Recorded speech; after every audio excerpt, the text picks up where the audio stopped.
What is going on, guys? It is Wrestlelamia here, back with another video. Drew McIntyre has tested positive for COVID-19, but the WWE is sending Triple H to the rescue. How did the game fare? Well, join us now as we look at the 11th January 2021 edition of Raw, as well as the latest wrestling news, including more COVID cases in WWE, a Raw superstar is injured, a big mistake on Raw, how Alexa Bliss threw the fire at Randy Orton, and much more. Be sure to subscribe and hit that notification bell for daily wrestling videos, and follow us on Facebook for exclusive lists. As always, we aren't recapping the matches, but just providing you with the good, the bad, and the downright ugly. As always, we start off with the good as number 1, speaking out on Drew's COVID status. The WWE's handling of the coronavirus has been criticized, ranging from safety protocols to testing protocols, but they do at least deserve credit for acknowledging Drew McIntyre's positive test for COVID-19. Previously, the WWE had kept quiet whenever a superstar or worker tested positive, and whether or not Drew's positive result could have been kept a secret, the WWE did the right thing in acknowledging it. The WWE's acknowledgement, regardless of their motivation, and Drew's promo reminding people that COVID is real, was a good public service reminder.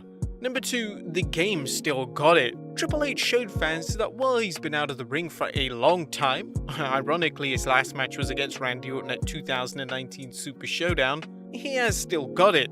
The game knows how to work the crowd, and even at 51, he looks intimidating. Triple H cut a killer promo on his old Evolution teammate, praising Orton for his ruthlessness against in-ring competitors, but dismissing his achievements due to Orton preying on legends like Ric Flair. Triple H's promo and tease of wrestling Orton was a great way to start the show, especially since Drew McIntyre is out for the time being. Number 3, Monday Night Mortal Kombat. The WWE seems to be slowly turning Raw into Mortal Kombat, and, well, we couldn't be happier. Tonight's Raw, which featured a fireball, a flaming sledgehammer right out of Shao Kahn, not to mention breaking the ring, taking things to the next level in terms of spectacle, it's something Vince McMahon has always seen as the key to differentiating the WWE from other wrestling promotions. Sadly, the WWE seems to have lost sight of this throughout the years, resulting in a boring product. While traditionalists will criticize Raw's heavy use of special effects, if these stunts bring in viewers, why not go with them? It's better than having wrestlers perform sick bumps on weekly television, resulting in frequent injuries and shortened careers. The WWE needs to think outside the box, and Raw's use of over-the-top moments may be what it needs.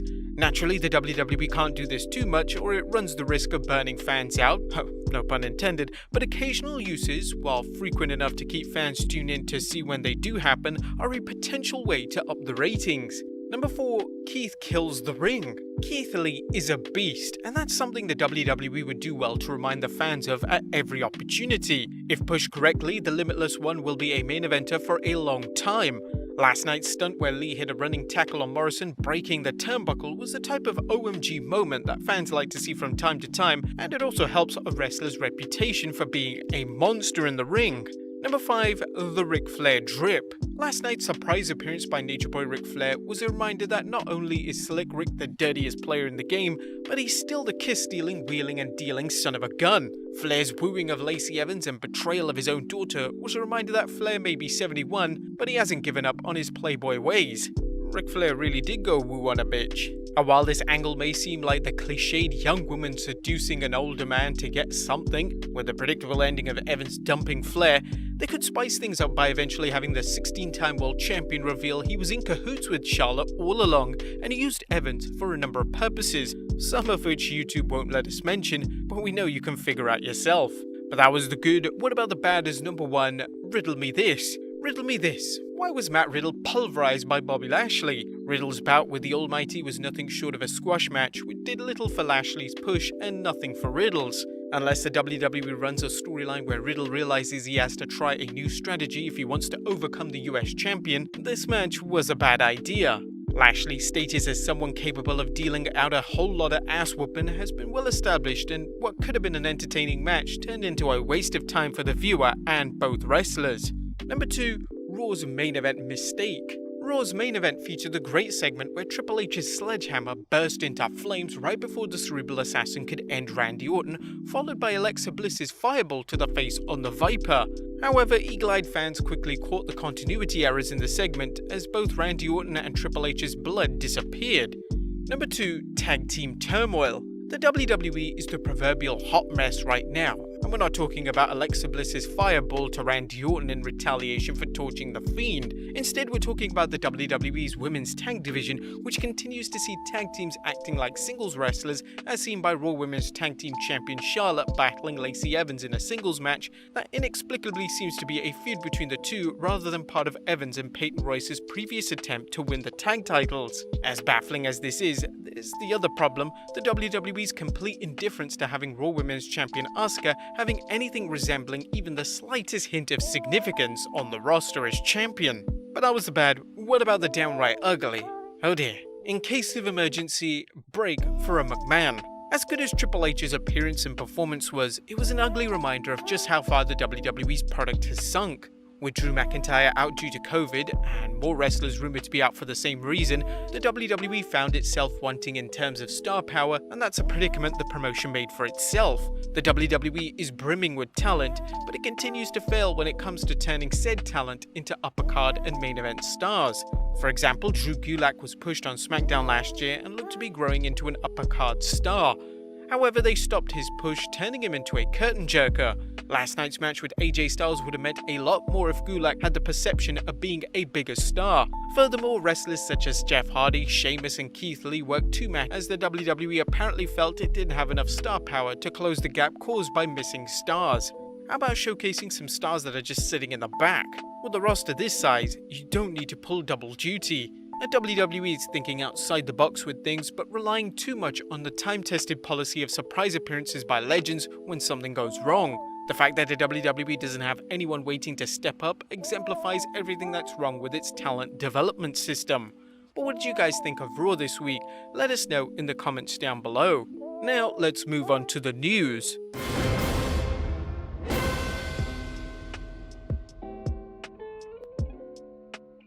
Now our first story looks at more WWE COVID-19 cases. More details are emerging on the WWE's latest outbreak of coronavirus, as it's now being reported that wrestlers from Raw, NXT and SmackDown have tested positive for the coronavirus. Dave Meltzer commented on the situation during Wrestling Observer Radio saying, "So there's at least 4, including Drew McIntyre, WWE wrestlers that I'm aware of or that have or just got over COVID-19, and there may be more. Those are the only names I know, and there was one on SmackDown who was scheduled on the show and taken off. There's one who's a big star who just returned from COVID, and there's another one in NXT. There are probably others who will be kept out for contact tracing, I'm gonna guess." As murky as Meltzer's speculation is, the reality is that HIPAA medical privacy laws make it easy for the WWE to restrict the release of any information regarding wrestlers infected with the novel coronavirus. The WWE can claim it can't release names due to that, but it also restricts wrestlers and personnel from revealing if they are infected, which means it's next to impossible to know who is infected.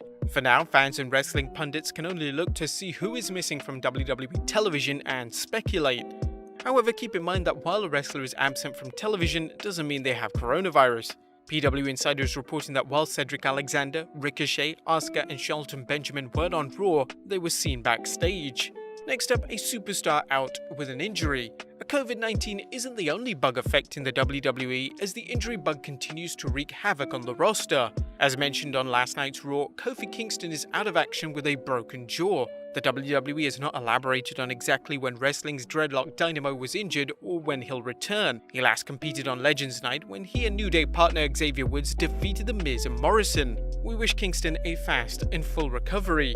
Next up is Ronda Rousey and her husband training for wrestling. And while rumours have been flying that Rousey will return to battle Becky Lynch at WrestleMania 37, Rousey's husband has been training in the ring too. Recently, Teal Piper spoke with Wrestling Inc. and discussed how Rousey and Brown have been training. However, does this mean that the MMA couple are planning to wrestle? Well, Teal isn't sure, but she said, "I can't speak on Ronda's behalf, you'd have to ask her, but she's always been an athlete and athletes like to train no matter what, so even if she has something major or just, wants to keep in shape, who knows? But that's a question for her." Piper also talked about wrestling with Rousey's husband. "He comes in and rolls around with me. He's another big guy like me, so it's fun to play around with him in the ring. We do a lot of practice matches where it's me and her versus Ronda and her husband, so it's fun." The WWE would certainly have a big match if Rousey were to team with Brown, considering the couple's work in UFC. And finally, how did WWE pull off the fireball? Last but not least, WWE fans are used to the promotion's use of special effects, and as we noted earlier, it's good to see the company thinking outside the box. Ringside user Steve Carrier commented on how the WWE produced the segment where Alexa Bliss threw fire into Randy Orton's face. If you're wondering what happened at the end of Raw, it was pre-taped. That is why Orton's blood disappeared and Bliss was able to shoot that cool fireball too. Except for the continuity error with the blood, which couldn't have been predicted, it was an overall success. But there you have it guys, the good, the bad and the downright ugly from this week's Raw, as well as the wildest wrestling news stories and rumors you need to know. Be sure to leave your comments down below, subscribe if you haven't already, follow us on Instagram and Facebook for exclusive lists, and I'll see you next time with some more wrestling content.